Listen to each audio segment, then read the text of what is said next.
What's up, everybody? Welcome back. IGN Live at Comic-Con. Hopefully I'm coming through on our Oh No microphone over here. Oh no, We're just wrapping up day 2 here at Comic-Con. We've got a tweet here from one of our viewers, Joel Gottlieb. Says, thanks for the great STCC coverage these past 2 days. Been having a great time watching these interviews. Joel, thank you so much for watching. You know, we're live streaming all of Comic-Con here, bringing it to you at home, to the people who couldn't make it. And we've got one more day coming up tomorrow. So thanks for tuning in. Hopefully you'll join us again tomorrow. It's been a lot of fun. Joey, Chris, what's been going on today? What are the big things from today? There's that S.H.I.E.L.D. panel that happened. I think, yeah. Apparently they did end up showing the entire pilot episode. Yes, we were correct in our we nailed it. Yeah. Called it. Got it. But they showed the S.H.I.E.L.D. pilot, so that's out there now. You know, I didn't see it myself, unfortunately, but I did talk to Eric Goldman, who was in there. He said it was very, very Whedon-esque. That's good. The whole panel in general just went nuts. Like the audio, it was like he described it like a rock show. Sure. So, I mean, which is bound to happen when Whedon's involved. But Colby Smulders, who we heard her voice in that teaser they released a few months ago, but she does show up in person in the pilot, so she is there. He said there's lots of fun twists and turns, and alternatively to what you would expect. Like it doesn't go the direction you would think. There's cool ties to the movies, and he really dug it. So, I mean, I don't want to spoil stuff, but they talk about it's A.J. Coulson, right? Like how he's back. He said you don't find out in the first episode, but they do hint at it, and it's going to be something that plays out probably for the season. Can it live up to the anticipation? This show? I can anything, you know? Like I think with all the Marvel movies now, it's just everything's so hyped that inevitably it's going to, you know, it could crash and burn. But I think from what the reaction was at the panel, I think people dug it. And I think it's something to look forward to. Eric seemed to like it? Eric liked it. I talked to one of our guys, Max, that was also in the room. He dug it. And just what they described from the audience reaction, it sounds like, in general, people really liked it. That's encouraging. Yeah. You'll be able to find Eric's more in-depth thoughts on IGN.com right. Very soon. Chris, you're at the RoboCop panel.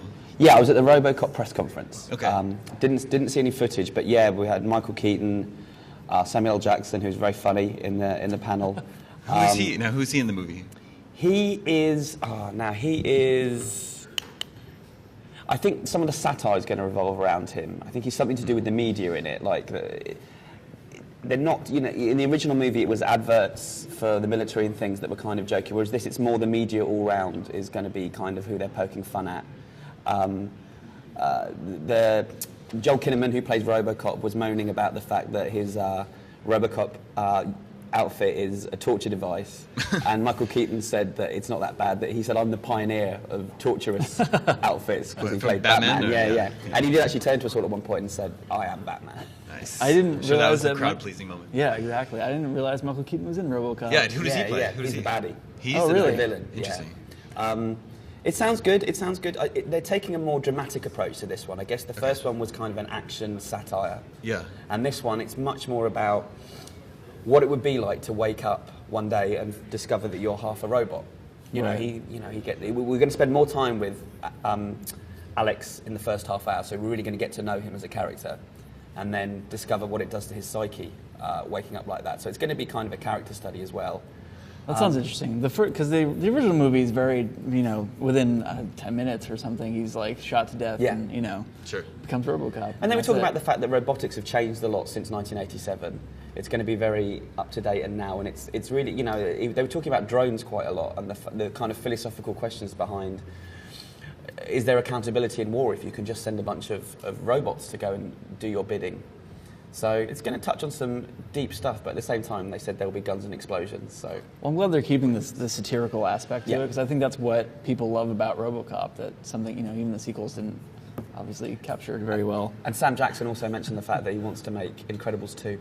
Yeah? As well. Ooh. But he was saying he keeps asking Pixar and they don't seem to want to do it. People would love an Incredibles. And he thinks it's because they're frightened, because the first one was so perfect that they set the bar so high that they don't want to go back to that one. But then you have Toy Story, and the Toy Story movies, they just get better as they go, in my opinion. But I don't know.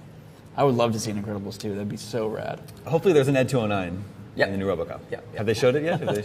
They might have shown it today. I know that certainly when I was on set, I know about a year ago that the first picture of him in his RoboCop suit leaked, and people didn't like it. It was kind of a black, shiny suit. But having been on set, I know for a fact that there's a bunch of different iterations of the suit throughout the film. They improve it, and you will see a RoboCop that looks just like the original one. Yeah. And then you'll see an updated one as well. Is Peter Weller going to have a cameo? Yeah, right? No, they said there's probably 2 lines, because the original's so quotable as well. Yeah. They said there's 2 lines. They I said bet from that the for original. $1 will that show up? They didn't say which ones, but they said the rest of it, they thought it would be disrespectful to Look, keep. I love the I'd buy that for $1, but I hate the Twitter bot.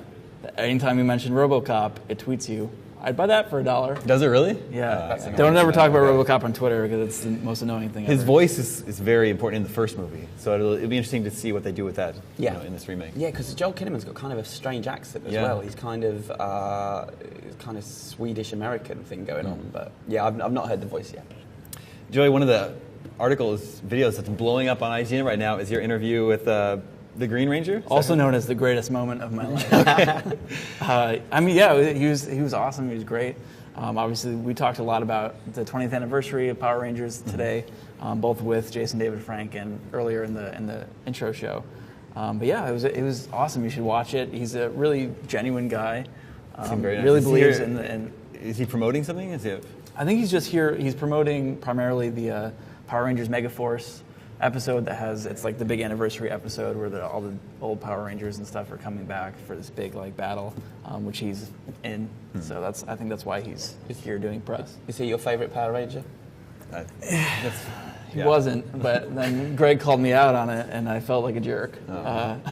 But he is very, very awesome and important to the lore. You're like blushing a little bit. I know. I love the Power Rangers. What do you want me to say? I think they showed some new Kick-Ass 2 footage today. Yeah, that one's from coming out what very we've heard, shortly. it's brutal and bloody. I think that sounds great.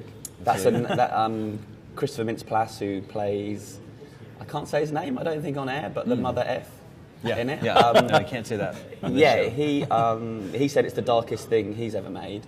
But then again, he's mainly made light comedies, so that's not saying that much. doesn't really sell it for me. I But if wasn't a huge fan of the first movie, actually. So You weren't a huge fan. Oh, I liked it a lot. No, so I gave it 5 stars on IGN. hey, wouldn't be the first time we disagreed, my friend. So You visited the set for Kick-Ass 2. The set of Kick-Ass, yeah, they shot. I went on set when they shot a scene. The first time you see Hit Girl in action, and it's a New York alleyway that was shot around the corner from our office in London.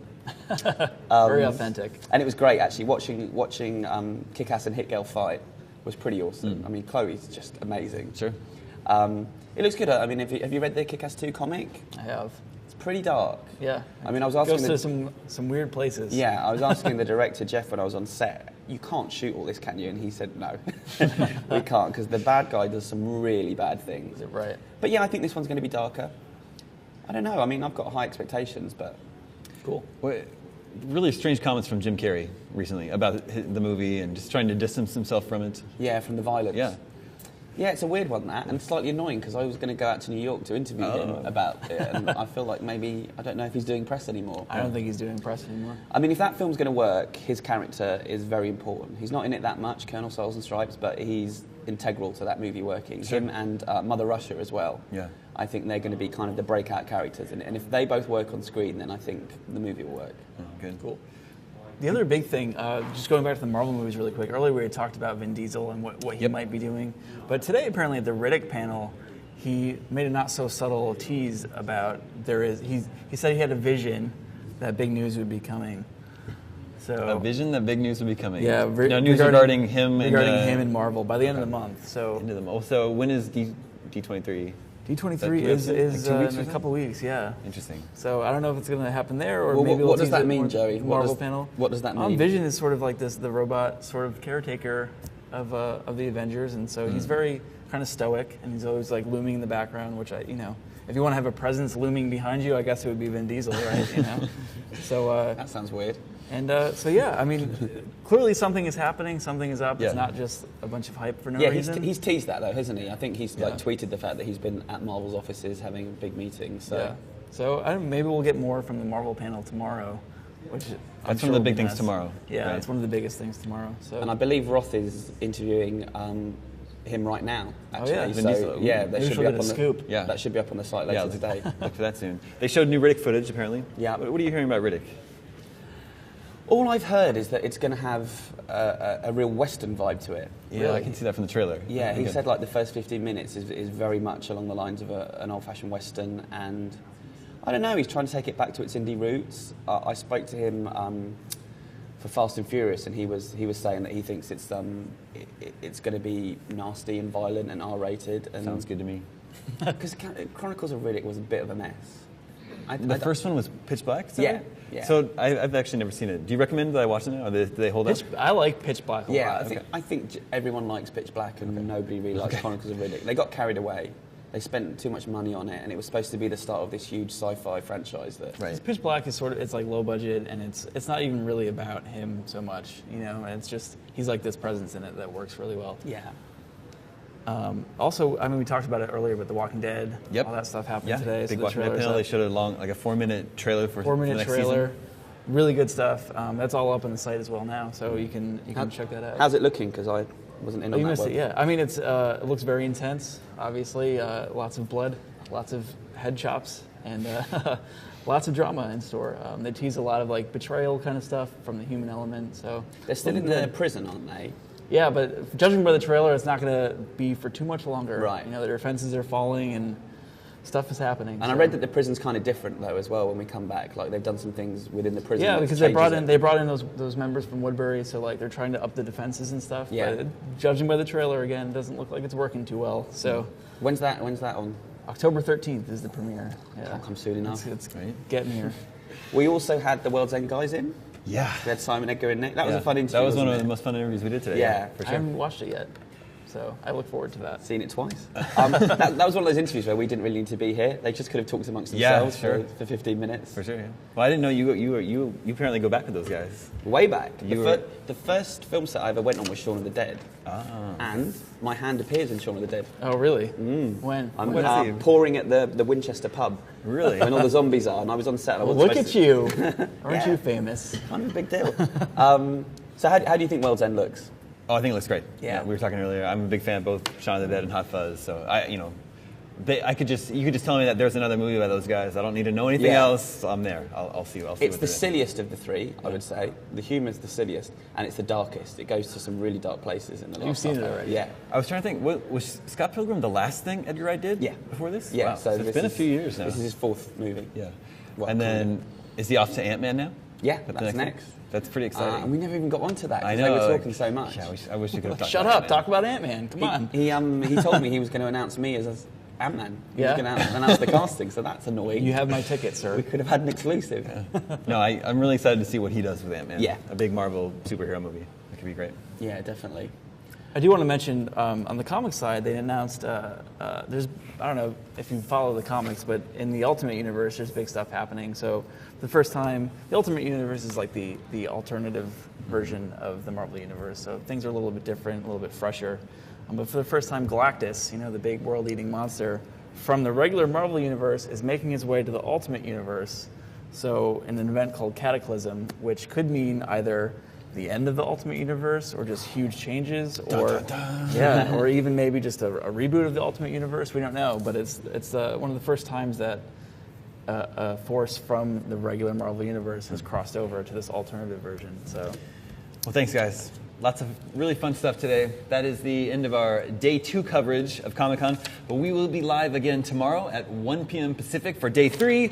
Lots of great stuff coming up. There's a Marvel panel, Fox, Lionsgate. On the live show, we're going to be talking Evil Dead, Bates Motel. We'll have Marvel discussions on here, Community.